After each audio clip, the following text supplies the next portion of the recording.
Well, good evening, everybody. This is Harold Pian. First and foremost, I hope you had a great weekend. I hope that you, your family, your loved ones are all safe and healthy.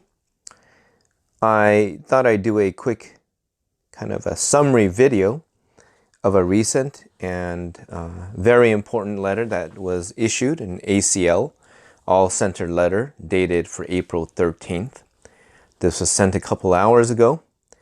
And, as these letters come out, these ACLs come out, I get more and more excited and happy to see what Department of Aging and other government entities are doing on our behalf as CBAS centers to continue to operate for our participants, to continue to offer, hopefully, most of your staff continued employment, to be able to continue living their lives. I have to admit, if you've already seen my other video, if you haven't, you may want to watch that. But this is a time of crisis. It is a time of transition. So literally the state and all of us as CBAS providers are really kind of on the cutting edge. We are kind of living day by day as I tell my staff and some of the centers I work with.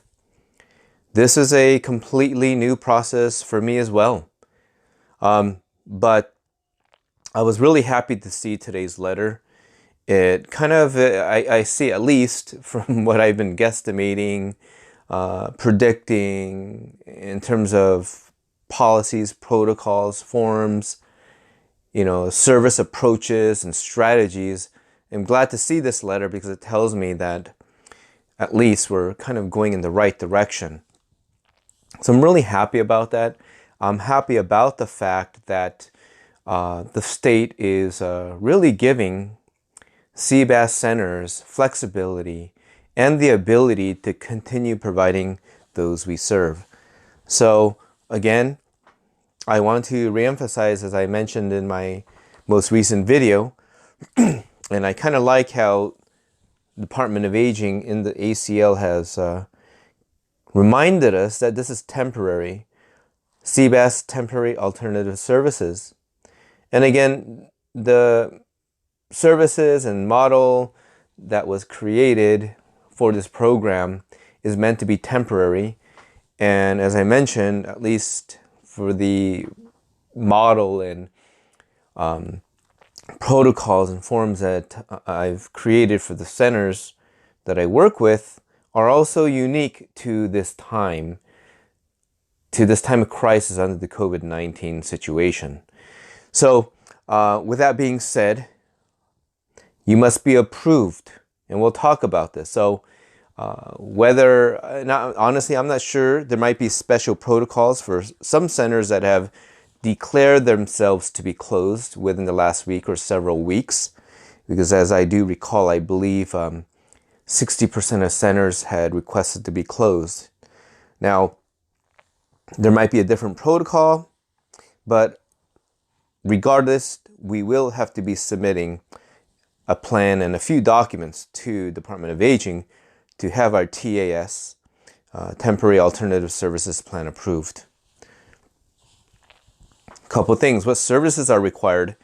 To me, this was the biggest question I had. All of the services that were listed in the previous ACL and that I've been focusing on in development of our TAS, I call it the CBAS CM program, but in this case it's synonymous with CBAS TAS. All the services were listed, but my question was, what is the minimum that is required? And I'm glad to see in this letter it clearly defines what this is. There are a couple assumptions, 3 core assumptions here that must be met in order for a center to be billing the daily rate. And we'll talk about that in a little bit as well.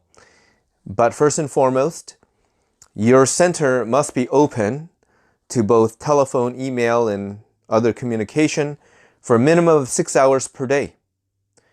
So that's something to keep in mind. 6 hours a day. And I know in the letters that I sent out to our participants early on in the, several weeks ago, really talked about and reminded the participants that we are there because our centers were open and we remained operational and a reduced schedule in terms of time. But the main purpose of one of the items in that letter was to let them know we were still here. So you as a center must be open for a minimum of 6 hours, ready to take calls daily, Monday through Friday. That's the first item. The second item, you must provide a minimum of one service. And what are these services? Telehealth is one option. 2 is a service provided on behalf of the participant. And 3, an in-person, quote-unquote, doorstep brief well check. So let's talk about the telehealth. Telehealth, telephone, live video conferencing, written communication, text or email.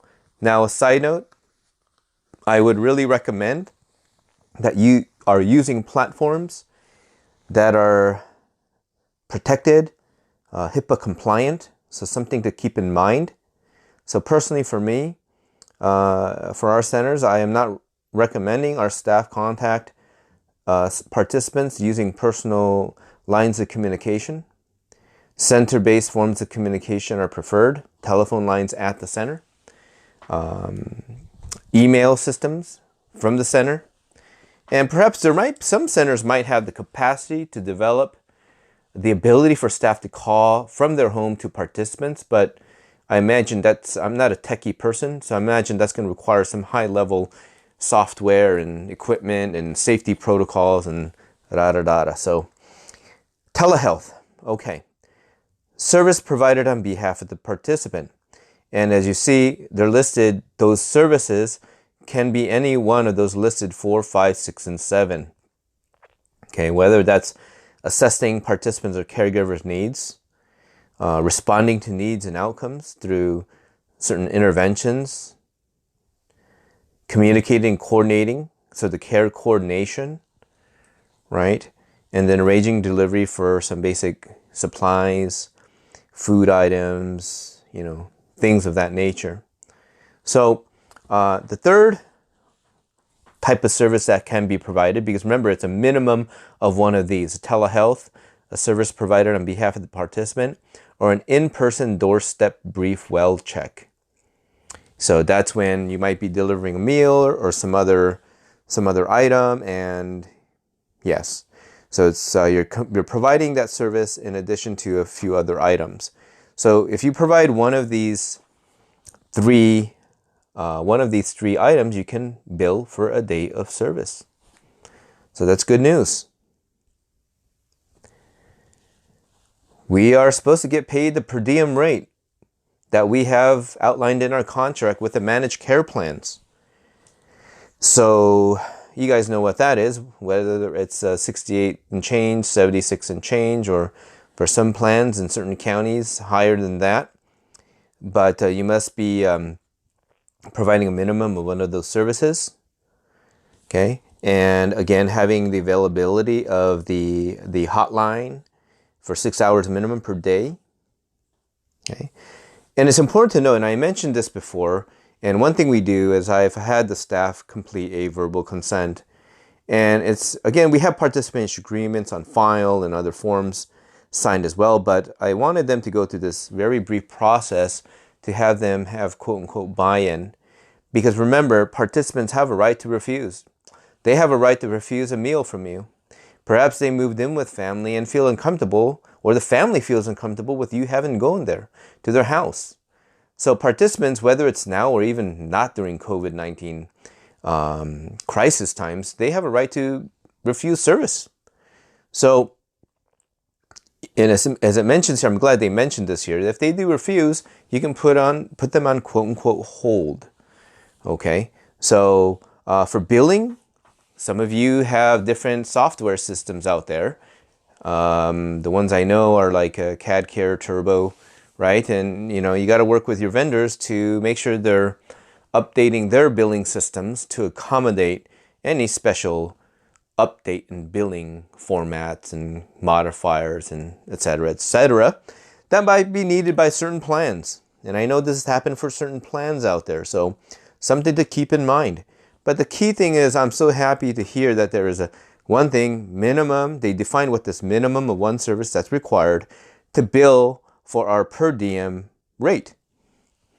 I was thinking that there might be a chance they would reduce the rate, but it does look like we should be getting the rate as outlined in our contract with the managed care plan. And finally, as I mentioned from the beginning, your center must be approved. So you're going to have to create a complete 3 steps. One, your ADH006 staffing services arrangement form you should have. However, keeping in mind that we're in this very unique situation, your staffing might have changed. And as noted in this letter, I may have skipped it, but you must have at minimum a program director, a nurse, and a social worker at your center. This is the minimum staffing that's required, so I'm glad that Aging provided that guidance. But practically speaking, I do have the activity coordinator involved and program aides, whether it's to deliver items, whether it's to prepare activities, take-home activities. So it's up to your center, but Aging has outlined the minimum staff that are required: program director, social worker, and nurse. And then you're going to complete a Form 7012, the plan of operation form, and then 7013, the participation agreement, provider participation agreement. So, I'm glad to know that for the centers I've worked with, we should be able to get those done fairly easily. And I'm sure that, many of you might have great resources available to you and should be able to complete those as well. But I do recommend, if you haven't already, watch the video that I uploaded prior to this last week. It's about integrating certain principles of practice, for example, for case management or care management, perhaps a field that you may not be familiar with, into your TAS, temporary alternative services. So be sure that you are integrating principles and standards of practice that may not be relevant to ADHC, relevant to telehealth services, case management services, and making sure integrating into the services that you provide at your center.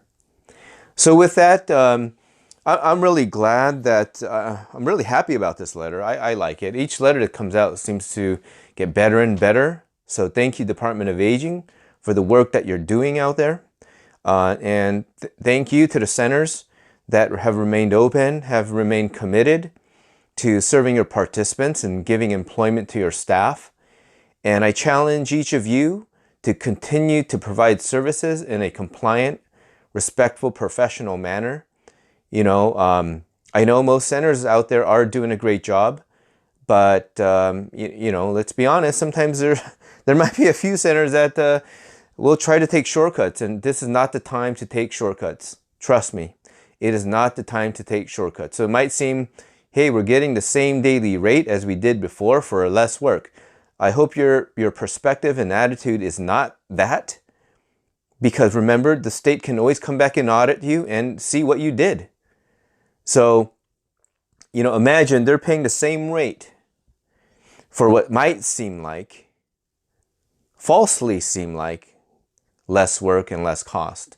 It might be, but I really do recommend you cross your T's, you dot your I's, make sure you are doing your due diligence and best effort to follow the regulations, have sufficient documentation, and don't take any shortcuts. So with that, we'll call it an evening. I hope that you found some value from watching this video. I hope it provides some guidance for you. And, as always, you can visit my website as well. It's simple, Harold June Pion Consulting. You could search for that. And, with that, we'll call it an evening. Take care and best of luck to each of you as you engage on your journey to provide temporary alternative services for sea bass during COVID-19 crisis. Take care. Bye-bye.